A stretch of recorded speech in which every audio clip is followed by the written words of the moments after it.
نعرے تکبیر، نعرے رسالت۔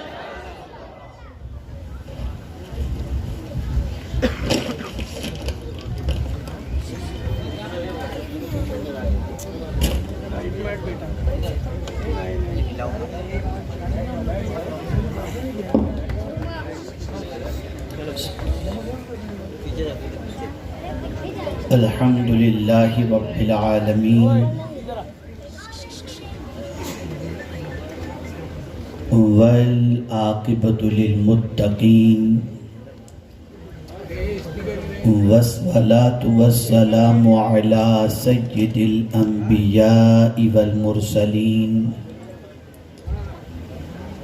وعلى آلہ واصحابہ الطیبین الطاہرین اما بعد فاعوذ باللہ من الشیطان الرجیم بسم اللہ الرحمن الرحیم الیوم اکملت لکم دینکم واتممت علیکم نعمتی وَرَضِيتُ لَكُمُ الْإِسْلَامَ دِينًا صدق اللہ العظیم۔ قابل قدر، قابل تعظیم شہزاد حضور اشرف العلماء نظام ملت حضرت علامہ سید نظام اشرف صاحب قبلہ، محب گرامی حضرت مولانا سید امین القادری صاحب قبلہ، محترم و مکرم حضرت مولانا غلام حسین رضوی صاحب قبلہ و دیگر علماء ذوی الاحترام، سادات کرام، حاضرین و ناظرین، السلام علیکم ورحمۃ اللہ وبرکاتہ۔ میرے پیارے آقا صلی اللہ تعالی علیہ وسلم کے پیارے دیوانوں، جس آیے کریمہ کی تلاوت کا میں نے شرف حاصل کیا، اس سے متعلق کچھ معروضات پیش کرنے سے پہلے آقائے کریم رؤوف و رحیم علیہ التحیۃ والتسلیم کی بارگاہ بے کس پناہ میں جس طریقے سے میں پڑھاؤں اسی طریقے سے بآواز بلند درود و سلام کا نذرانہ پیش کریں۔ الصلاۃ والسلام علیک یا رسول اللہ، الصلاۃ والسلام علیک یا حبیب اللہ، الصلاۃ والسلام علیک یا نبی اللہ وعلی آلک و اصحابک یا نور اللہ، صلی اللہ تعالی علیہ وسلم۔ میرے پیارے آقا صلی اللہ تعالی علیہ وسلم کے پیارے دیوانوں، علم سے متعلق ایک ایمان افروز خطاب مجھ سے پیشتر آپ نے سماعت فرمایا۔ اس بستی والے بڑے خوش نصیب ہیں کہ اس بستی میں ایک ایسا ادارہ قائم کیا گیا ہے جس ادارے سے پڑھ کر نکلنے والے بچے رسول اعظم صلی اللہ علیہ وسلم کی محبت کا چراغ گھروں میں بھی روشن کریں گے اور لوگوں کے دلوں میں بھی روشن کریں گے۔ میرے پیارے آقا صلی اللہ تعالی علیہ وسلم کے پیارے دیوانوں، بظاہر یہ مدرسہ جو نظر آتا ہے اس میں آپ دیکھتے ہوں گے کہ بچے چٹائی پر بیٹھ کر، استاد چھوٹے سے گدے پر بیٹھ کر وداؤٹ اے سی والے کمرے میں پنکھے کے نیچے اللہ کی کتاب کی تعلیم دیتے ہیں، لیکن آپ نہیں جانتے کہ دنیا میں وہ شخص کتنا خوش نصیب ہے جس کے بچے اور جو خود علم کے راستے کے مسافر ہوتے ہیں۔ اس لیے کہ یاد رکھیں، عام دنیا کا کوئی شخص کہیں جائے یا دنیا کا کوئی بڑے سے بڑا پریسیڈنٹ کہیں جائے تو اس کے لیے سچویشن یہ ہوتی ہے کہ ریڈ کارپیٹ بچھا کر اس کا استقبال کیا جاتا ہے۔ آدمی سمجھتا ہے کہ یہ آدمی کتنا بڑا ہے کہ اس کے استقبال کے لیے ریڈ کارپیٹ بچھایا گیا، لیکن ان مدرسوں میں پڑھنے والے بچوں کا مقام اتنا عرف و اعلیٰ ہے کہ ان بچوں کے لیے یہ ریڈ کارپیٹ نہیں، معصوم فرشتے اپنے پروں کو بچھا دیا کرتے ہیں۔ اس سے آپ ان کی عظمت کا اندازہ لگا سکتے ہیں۔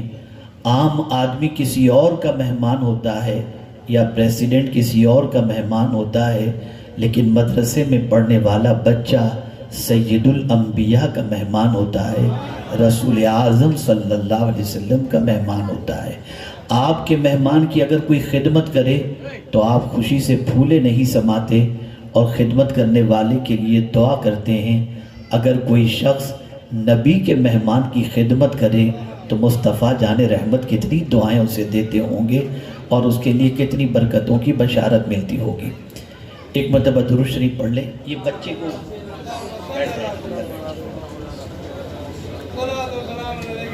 اللہم صلی علی سیدنا و مولانا محمد معدن الجود والکرم و آلہ الکرام و ابنہ الکریم و بارک وسلم صلاة و سلاما علیکہ یا سیدی یا رسول اللہ صلی اللہ تعالی علیہ وسلم۔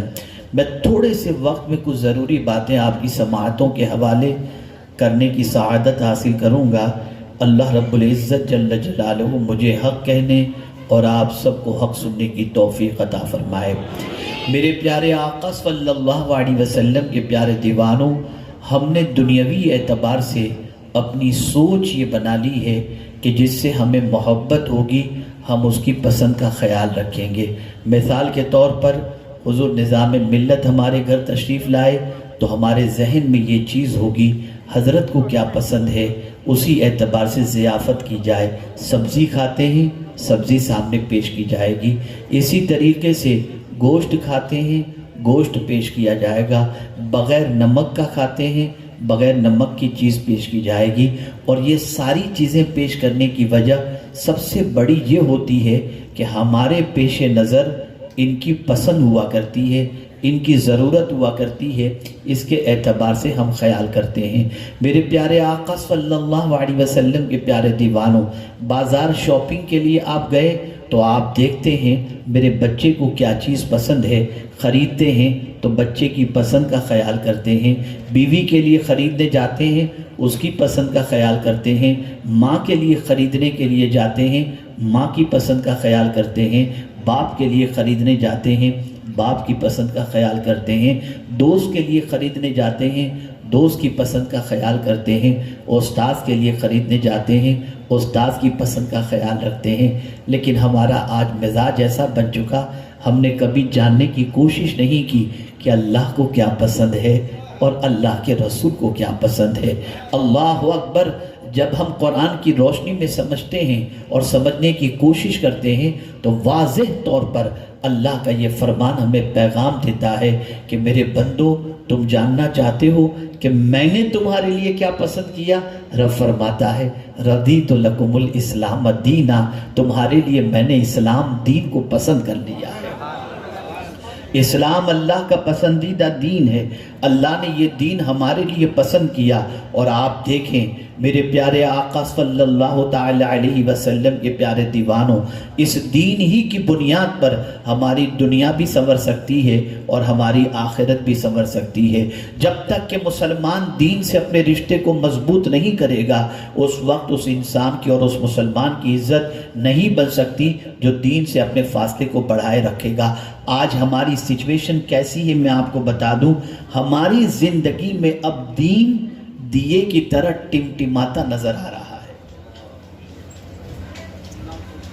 دیے کی طرح ٹمٹماتا نظر آتا ہے۔ دین سے مسلمانوں کا تعلق برائے نام رہ گیا ہے۔ ایک مثال کے ذریعے سمجھاؤں،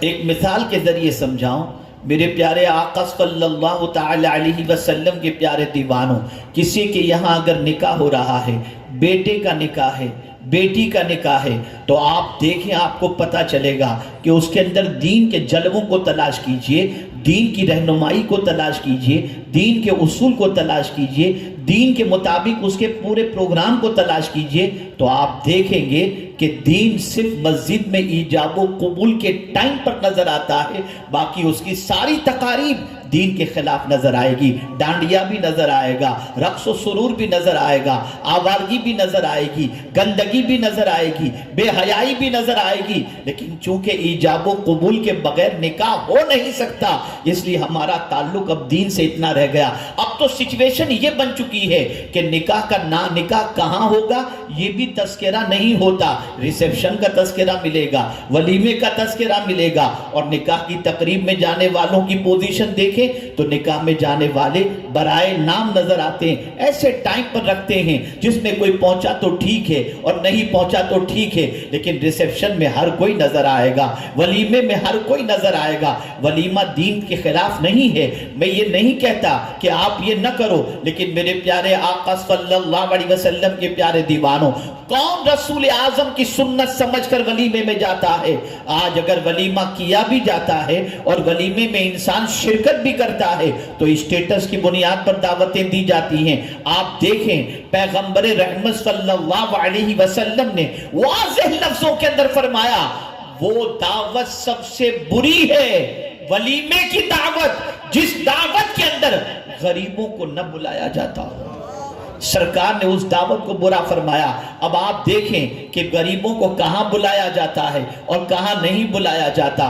غریبوں کو کبھی دعوت نہیں دی جائے گی، غریبوں کو ولیمے میں بلایا نہیں جائے گا، رشتہ دار بھی غریب ہے تو اگنور کر دیا جائے گا کہ کہیں یہ آئے تو ہمارا اسٹیٹس خراب نہ ہو جائے، ہماری ویلیو خراب نہ ہو جائے۔ اور کسی غریب انسان کو 10-20 کو دعوت دینا ہو تو آدمی سوچے گا۔ کبھی آپ کو یاد ہے کہ کسی پارٹی والے کو آپ نے اپنے یہاں شادی کے اندر دعوت دی ہو ولیمے کی؟ کبھی آپ کو یاد ہے کسی مسجد کے مؤذن کو، کسی مسجد کے خادم کو آپ نے ولیمے کی دعوت دی ہوگی؟ نہیں۔ یاد رکھو، میں جب سوچتا ہوں تو میری عقل دنگ رہ جاتی ہے۔ یا رسول اللہ صلی اللہ علیہ وسلم، غریبوں کو اس طریقے سے ولیمے کی دعوت کے اندر نہ بلانے والے کو اور اس کی دعوت کو سرکار آپ نے جو برا فرمایا، اس کی وجہ کیا ہے؟ اب سنو، اگر مالداروں کو آپ نے ولیمے میں بلایا، وہ آئے گا، کبھی کھانے میں نقص نکالے گا، کبھی کھانے کی تھوڑی سی تعریف کرے گا اور کبھی پیٹ پر ہاتھ پھیر کر نکل جائے گا،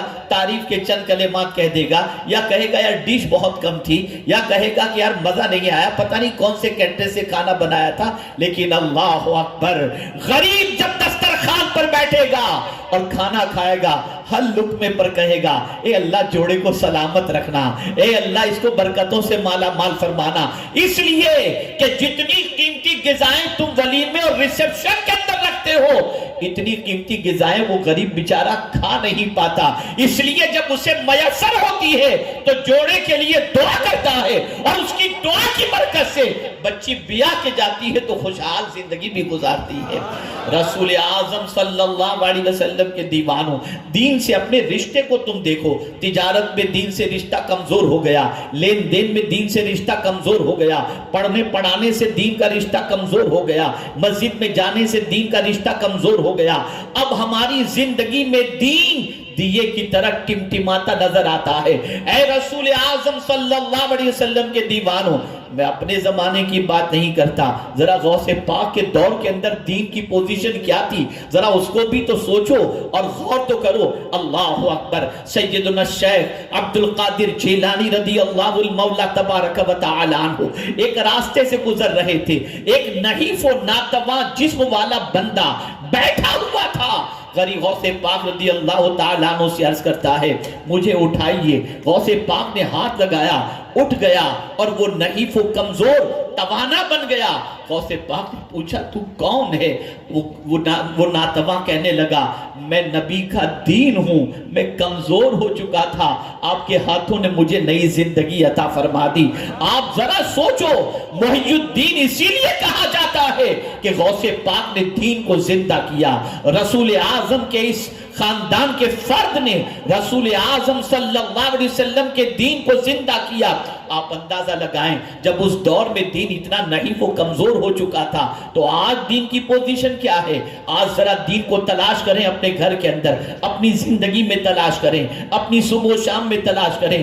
اگر میں یہ بات کہوں برا مت مانیے گا, آج مسلمان کی سوچ یہ بن چکی ہے کہ ہم آج پریشان ہیں مسلمان ہونے کی وجہ سے, اسلام کی معاذ اللہ اسلام کی وجہ سے ہم پریشان ہیں. ہم مسلمان ہیں اس لیے نوکری نہیں ملتی, ہم مسلمان ہیں اس لیے ہمیں عزت نہیں ملتی, ہم مسلمان ہیں اس لیے ہمیں وقار نہیں ملتا. میں کہتا ہوں تم پکے مسلمان بن تو جاؤ, عزت تو اللہ نے تمہارے مقدر میں لکھ دی ہے. قرآن کہتا ہے وَلِلَّهِ الْعِزَّةُ وَلِرَسُولِهِ وَلِلْمُؤْمِنِينَ. اگر تم پکے مومن بن گئے تو اللہ تعالیٰ تمہارے قدموں میں عزت کا انبار لگا دے گا. کمزوری ہمارے اندر ہے اور ہم سارا الزام اسلام پر لگا رہے ہیں. مجھے بتاؤ جس نے دین کو مکمل اپنی زندگی میں اوڑھنا بچھونا بنا لیا ہو کیا اسے عزت نہیں ملتی؟ آپ اندازہ لگائیں آج کس کی عزت کی جاتی ہے. آپ دیکھیں راستے سے اگر کوئی ایسا شخص آ رہا ہے جس کے جسم کے اوپر کپڑا ہے اور اس کپڑے پر پیوند لگے ہوئے ہیں, آپ اسے سلام کرنا بھی پسند نہیں کریں گے, مصافحہ کرنا بھی پسند نہیں کریں گے, ہاتھ ملانا بھی پسند نہیں کریں گے, اس کے ساتھ چلنا بھی پسند نہیں کریں گے, اسے جھڑکیں گے یہ غریب ہے, پیوند والا کپڑا پہنا ہوا ہے, اسے اپنے دسترخوان میں اپنے ساتھ بٹھانا پسند بھی نہیں کریں گے. لیکن میں آپ کو بتاؤں جو دین اپنی زندگی میں دین کو اپنی زندگی کے اندر شامل کر لیتا ہے اور اپنے پورے وجود کو دین کے سانچے میں ڈھال لیتا ہے, پھر پیون والے کپڑے ہو یا کوئی بھی کپڑا ہو اور جس طریقے کی زندگی ہو, اللہ تعالیٰ اسے عزت عطا فرماتا ہے. کیا ہندوستان کی سرزمین پر آنے والے خواجہ معین الدین چشتی رحمت اللہ تعالی علیہ نے جو کپڑا پہن کر تشریف لائے تھے اسی کپڑے میں اس دنیا سے تشریف لے گئے. حضور سید العلماء رحمت اللہ تعالی علیہ فرماتے ہیں ہندوستان کی زمین پر جب انہوں نے قدم رکھا تھا اس وقت جو کرتا پہن کر کے آئے تھے, جب وہ کرتا پھٹتا گیا جو کپڑا ملا اس کا پیوند لگاتے گئے, یہاں تک کہ وصال کے وقت جب آپ کے کرتے کو کاٹا گیا تو اس کرتے کا وزن 14 کیلو وزن تھا. کہیں چمڑے کا پیوند, کہیں کپڑے کا پیوند, کہیں الگ کلر کا پیوند. لیکن میں حیران ہوں یا اللہ پیوند والے کپڑوں کی کوئی عزت نہیں کرتا, غریب کی کوئی عزت نہیں کرتا. لیکن جب خواجہ اعظم کی زندگی دیکھتا ہوں تو عقل دنگ رہ جاتی ہے کہ خواجہ کی بارگاہ میں بھیک مانگنے والا وقت کا بادشاہ بھی نظر آتا ہے. وجہ کیا ہے؟ خواجہ نے پورے وجود کو اسلام کے سانچے میں ڈھال دیا تھا. دین کو اختیار کرو, دین سے رشتے کو مضبوط کرو. جتنا تم دین کو اپنی زندگی پر نافذ کرو گے تمہیں اللہ اتنی عزت عطا کرے گا, اتنا وقار عطا کرے گا. اللہ اکبر. میرے پیارے آقا صلی اللہ تعالی علیہ وسلم کے پیارے دیوانوں, ہماری کمزوری کی سب سے بڑی وجہ یہ ہے آج ہم خوف زدہ ہیں. اخبار پڑھ لیے خوف زدہ, کوئی میسج آ گیا خوف زدہ, کچھ پڑھ لیا خوف زدہ. ہم کیوں خوف زدہ ہیں؟ دین سے دوری کی وجہ سے خوف زدہ ہیں. آئیے میں آپ کو سمجھاؤں, قرآن کی روشنی میں سمجھنے کی کوشش کرو. اللہ اکبر. یہ اللہ کے ولیوں کو خوف کیوں نہیں ہوتا ہے؟ اللہ کے ولیوں کو غم کیوں نہیں ہوتا ہے؟ وہ کون سی چیز ان کے پاس ہوتی ہے جس کی بنیاد پر اللہ ان کے سینے سے خوف کو نکال لیتا ہے؟ جانتے ہیں؟ اللہ اکبر. میرے پیارے آقا صلی اللہ علیہ وسلم کے پیارے دیوانوں, قرآن کہتا ہے کہ ان کے بے خوف ہونے کی وجہ کیا ہے؟ اللہ اکبر. رب فرماتا ہے جب میری طرف سے تمہارے پاس ہدایت آئے اور فمن تبع ہدایا فلا خوف علیہم ولا هم یحزنون, جو میری ہدایت کی پیروی کرے اسے نہ کوئی خوف ہوگا نہ کوئی غم. یہ ہدایت کیا ہے؟ یہ دین ہے. اللہ کے ولیوں کو خوف اس لیے نہیں ہوتا تھا کہ وہ قانون الہی کے خلاف نہیں چلتے تھے, اللہ کے فرمان کے مطابق جب عمل کرتے تھے تو اللہ ان کے سینے سے خوف کو نکال دیتا تھا. آج ہماری پوزیشن یہ ہے کہ اپنے محلے میں رہ کر کے ہم ڈرتے ہیں, اپنوں کے درمیان رہ کر ڈرتے ہیں, خوف زدہ ہیں, پریشان ہیں. اخبار پڑھے تو ڈر گئے, میڈیا پر دیکھے تو ڈر گئے. وجہ سب سے بڑی یہ ہے کہ اے رسول اعظم صلی اللہ علیہ وسلم کے دیوانوں, میرا ایک تاریخی جملہ آپ کے ذہن کے اندر محفوظ کر لو, شاید زندگی بھر یہ جملہ آپ کو کام آئے. یاد رکھو اچھی طریقے سے یاد رکھو، ہمارا تو ایک ہی رب ہے، ہمارا بولیے ایک ہی رب ہے۔ یہ میرا جملہ نہیں ہے، یہ مولا علی کا قول پیش کر رہا ہوں۔ مولا علی فرماتے ہیں ہمارا تو بولیے ایک ہی رب ہے، اور وہ تو ساری مخلوق کا خالق ہے، وہ تو ساری مخلوق کا خالق ہے، لیکن وہ ساری مخلوق کا خالق ہو کر ہمیں نہیں بھولتا، اور ہم ایک رب کو بھول کر کے بیٹھے ہوئے۔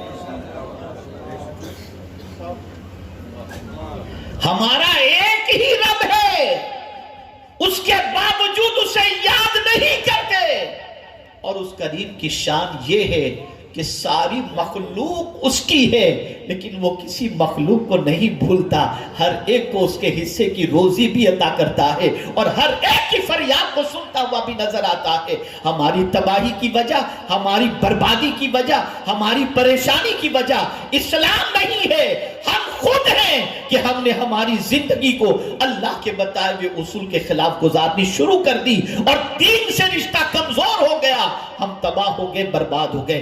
آئیے میں آپ کو بتاؤں دین کتنی عزت عطا کرتا ہے۔ اللہ اکبر، سیدنا فاروق اعظم ہیں رضی اللہ المولا تبارک و تعالی عنہ، حج کر کے جب واپس لوٹ رہے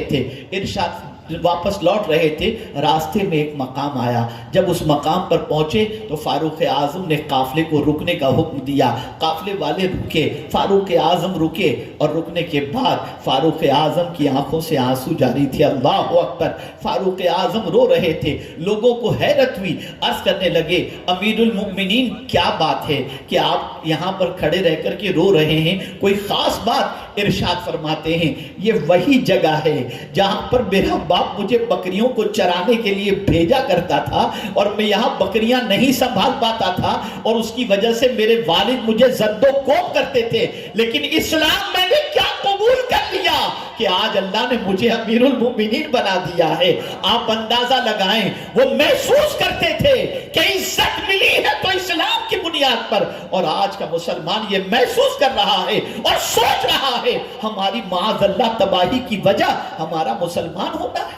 نہیں، اسلام تو عزت دینے کے لیے آیا، وقار دینے کے لیے آیا، سکون دینے کے لیے آیا، اطمینان دینے کے لیے آیا۔ بڑی معذرت کے ساتھ میں عرض کرتا ہوں، ہم تو دین کے سلسلے میں اس حد تک غافل ہو چکے ہیں، اس حد تک غافل ہو چکے ہیں کہ معاذ اللہ کورونا کے زمانے میں اور اس کے بعد کے پیریڈ کے اندر بھی آپ دیکھیں، جہاں تھوڑی تنگ دستی ہوئی تو سب سے پہلے کٹوتی اپنے خرچے میں اگر کہیں کرتے ہیں تو کہاں کرتے ہیں؟ چندہ 500 دیتے 200 کر ڈالو، لیکن موبائل ہم اتنا ہی استعمال کریں گے، گھر کا اے سی بھی اتنا ہی استعمال کریں گے، غریبوں کو اتنا دیتے تھے بند کر دو، پیسے کم ہو جائیں گے۔ مندی ہے، مندی میں سب سے پہلے انسان اگر پیسے روکتا ہے تو دین کے کام میں۔ اتنی سوچ بگڑ گئی، اتنی بودی سوچ ہو گئی، جس دین پر خرچ کرنے کے عوض کے اندر اللہ تمہارے قدموں میں دنیا رکھ دیتا ہے، تو وہیں پر کٹوتی کر رہے ہو، وہیں پر کم کر رہے ہو۔ آپ نے شاید کبھی محسوس نہیں کیا، اور نہ کبھی محسوس کرنے کی آپ نے جو ہے کوشش کی ہے۔ آج نام بدل دیے گئے، اور جو ٹائٹل مسلمانوں کو سب سے بڑے منصب کے عطا کیے گئے تھے، آج اس ٹائٹل کو سب سے گھٹیا کام کے لیے استعمال کیے جا رہے ہیں۔ لیکن مسلمان بول رہا ہے، زبان پر جاری ہے، حجام کو خلیفہ بول رہا ہے۔ سوچیے یہ لفظ کہاں چلا گیا؟ ختنہ کرنے والے کو خلیفہ کہا جا رہا ہے، کہاں چلا گیا یہ لفظ؟ کبھی محسوس کیا آپ نے؟ بڑی 5 سٹار ہوٹل کے دروازے پر دروازہ کھولنے والا پگڑی باندھے ہوئے نظر آتا ہے، کبھی محسوس کیا آپ نے؟ نہیں، آپ نہیں جانتے کیا ہو رہا ہے۔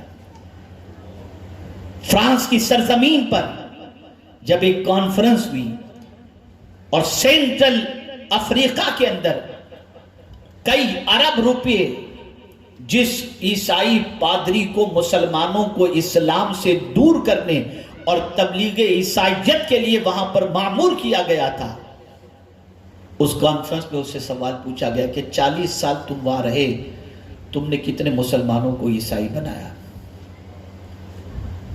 اب اس نے جو جواب لکھا اسے سنیے، کہ مسلمان کو عیسائی بنانا بہت ڈیفیکلٹ ہے، میں نے عیسائی تو نہیں بنا، ہاں البتہ اتنا میں نے ضرور کیا کہ مسلمانوں کے رشتے کو اسلام سے میں نے کمزور کر دیا۔ تو پوچھا گیا کیسے؟ توجہ چاہوں گا، پوچھا گیا کیسے؟ تو اس نے جواب میں کہا، پہلے مسلمان کے بچے اپنے ماں باپ کو جب گھر سے رخصت کرتے تو کھڑکی پر کھڑے رہ کر یا گیلری میں کھڑے رہ کر فی امان اللہ کہتے، اب ٹاٹا بائی بائی کرتے ہیں۔ آج کا مسلمان یہ سمجھ رہا ہے یہ ترقی یافتہ کا طریقہ ہے۔ اگر ہمارا بچہ tie tie Tata by by hello کرے گا تو ہمارا بچہ ماڈرن کہلائے گا۔ میرے پیارے آقا کے پیارے دیوانوں، یہ سب گھر سے نکالا جا رہا ہے، آپ کا رشتہ اسلام سے کمزور کیا جا رہا ہے، لیکن آپ سمجھ رہے ہیں ہم ترقی یافتہ بن رہے ہیں۔ کیا ملا آپ کو ان چیزوں سے؟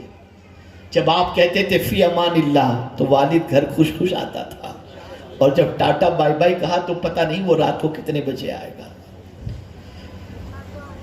السلام علیکم چھوڑ دیا گیا، good morning good afternoon thank you جزاک اللہ بھول گئے۔ ہمارا رشتہ ڈے بائی ڈے اسلام سے ویک ہوتا جا رہا ہے، اسلام سے کمزور ہوتا جا رہا ہے، اور یہی وجہ ہے کہ بڑی تیزی کے ساتھ ارتداد کی راہ کے اوپر مسلمان بڑھتا جا رہا ہے۔ اے رسول اعظم صلی اللہ علیہ وسلم کے دیوانوں، اب آئیے میں آپ کو سمجھاتا ہوا چلوں تاکہ آپ محسوس کر سکیں کہ دین کتنا ضروری ہے۔ اللہ اکبر۔ حضرت ابراہیم علیہ السلام اور حضرت یعقوب علیہ السلام، آپ ان کی زندگی کا جائزہ لیجئے۔ قرآن نے کیا کہا؟ اللہ اکبر۔ جانتے ہیں آپ جب اپنے بیٹوں کو انہوں نے جمع کیا تو جمع کرنے کے بعد فرمایا، کیا نصیحت فرمائی؟ وَوَصَّا کا لفظ قرآن میں آیا ہے، انہیں وصیت فرمائی۔ اللہ اکبر۔ آپ سوچیں کیا وصیت فرمائی؟ ان اللہ اصطفیٰ لکم الدین فلا تموتن الا وانتم مسلمون۔ اے میرے بچوں، اللہ نے تمہارے لیے دین کو پسند کیا ہے، مت مرنا مگر اسلام کی حالت میں۔ اللہ اکبر۔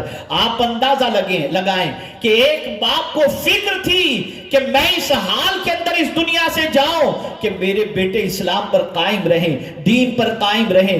آج کیا وصیت ہوتی ہے؟ بیٹے ذرا دیکھنا، بڑی محنت سے میں نے دکان بنائی ہے، بڑی محنت سے میں نے بنگلہ بنایا ہے، بڑی محنت سے میں نے فیکٹری بنائی ہے، بڑی محنت سے میں نے گھر بنایا ہے، بیٹے ذرا خیال رکھنا، اگر تو بڑھا سکتا ہو تو اچھی بات ہے، اور نہیں بڑھا سکتا تو کم از کم اس کو برباد ہونے سے بچا لینا۔ یہ وصیتیں ہو رہی ہیں، یہ ساری چیزیں ہو رہی ہیں۔ آج کون سا باپ اپنی تمنا یہ رکھتا ہے کہ میں اس حال میں اس دنیا سے جاؤں کہ میں اپنے بیٹے کو سجدہ کرتے ہوئے دیکھ لوں، اپنے بیٹے کو عبادت کرتے ہوئے دیکھ لوں، اپنے بیٹے کو قرآن پڑھتے دیکھ لوں، اپنے بیٹے کو ماں باپ کا حق ادا کرتے دیکھ لوں۔ آج کسی باپ کی یہ تمنا نظر نہیں آتی الا ماشاءاللہ۔ اگر تمنا آتی ہے، نظر آتی ہے تو یہی نظر آتی ہے، میرا بیٹا یہ بن جائے، میرا بیٹا یہ بن جائے، چاہے دین سے رشتہ کمزور ہو یا چاہے دین سے رشتہ جڑا ہوا رہے۔ اے رسول اعظم صلی اللہ علیہ وسلم کے دیوانوں، یاد رکھو اللہ عز و جل نے دین اسلام کو ایک فلیکسیبل دین کی حیثیت سے پیش کیا ہے۔ اتنا آسان دین ہے کہ اس دین کے اندر کوئی سختی نہیں ہے، بڑا فلیکسیبل دین ہے۔ آپ کھڑے رہ کر نماز نہیں پڑھ سکتے، بیٹھ کر پڑھیں، بیٹھ کر نہیں پڑھ سکتے اشارے سے پڑھیں۔ اللہ اکبر۔ صرف ایک روزے کے مسئلے کو قرآن کی روشنی میں سمجھیں تو آپ کو سمجھ میں آ جائے گا کتنی رعایت اللہ نے عطا فرمائی۔ اللہ اکبر۔ فمن کان منکم مریضا او علی سفر فعدۃ من ایام اخر۔ اگر تم مریض ہو یا بیمار ہو تو باقی کے دنوں میں گنتی کے دن پورے کر لینا، لیکن تمہیں روزے کی رخصت ہے۔ آپ ذرا سوچو، اتنی رعایت قرآن دے رہا ہے، اور پھر قرآن کی اس آیت کو جب آپ پڑھیں گے تو آپ کو پتا چلے گا کہ آپ کا مالک آپ پر کتنا مہربان ہے۔ اللہ فرماتا ہے یرید اللہ بکم اليسر ولا یرید بکم العسر۔ اللہ تمہارے لیے آسانی چاہتا ہے، تکلیف تکلیف نہیں چاہتا. یہ وہ کہہ رہا ہے جس کے قبضے قدرت میں سب کچھ ہے. آپ نے دین سے رشتے کو کمزور کر کے کیا پایا؟ دین سے رشتہ کمزور ہوا، آوارہ بن گئے. اگر دین سے رشتہ مضبوط ہوتا نگاہیں جھکی ہوتی، دین سے رشتہ مضبوط ہوتا تو ہم لوگوں کی ہی مسجدوں کے دروازے پر 50 سال پہلے چلے جائیے، پیچھے چلے جائیے، غیر مسلم عورتیں اور مرد پانی کا گلاس لے کر کے کھڑے ہوتے، نمازی نکل رہا ہے ذرا دم کر دے میری بچی کو شفا مل جائے گی. لیکن آج 50 سال پہلے محلے کا کوئی شخص اگر حج کر کے آ جاتا اور محلے میں کسی گھر والوں میں جھگڑا ہوتا، حاجی صاحب جو کہہ دیں فائنل، اور اب ڈرتے ہیں، حج کے نام پر ہی پیسے لوٹ رہے ہیں، فراڈ کر رہے ہیں، بھاگ رہے ہیں. یہ ساری چیزیں ہمارے اندر آ گئی. کیوں؟ اس لیے کہ دین سے ہمارا رشتہ کمزور ہو گیا. اپنے رشتے کو دین سے مضبوط کرو، دین کے سامنے سرنڈر ہو جاؤ. اپنے وجود پر کسی مفکر نے بڑی پیاری بات کہی. اس مفکر سے کسی نے پوچھا، حضرت یہ بتائیے، میں چاہتا ہوں ہر جگہ دین کے جلوے نظر آئیں، کوئی ترکیب اس کی ہو تو بتائیے. فرمایا بیٹے آسان سی ترکیب ہے، اپنے وجود پر اسلام کی حکومت کو نافذ کر لو، تم جہاں سے گزرو گے تمہیں اسلام نظر آئے گا. اللہ اکبر. اے رسول اعظم صلی اللہ علیہ وسلم کے دیوانوں، میں ایک چیز تلاش کرنے کی عرض کرتا ہوں، ذرا تلاش کر لینا. ابتدا کرو اپنی زندگی میں، اور اپنی زندگی میں اسلام کتنا ہے ذرا اسے تلاش کرو. پھر اپنی زندگی کے بعد اپنے گھر والوں کی زندگی میں دیکھو، اپنے گھر میں دیکھو، اپنی سوسائٹی میں دیکھو. پھر آپ خود فیصلہ کر لینا کہ اسلام کہاں ہے، کتنا ہے. ایک بات عرض کروں، کیوں آج اسلام کی قدر نہیں ہے؟ انگلینڈ کی سرزمین پر ایک مال کے اندر کیش کاؤنٹر پر ایک پیدائشی مسلم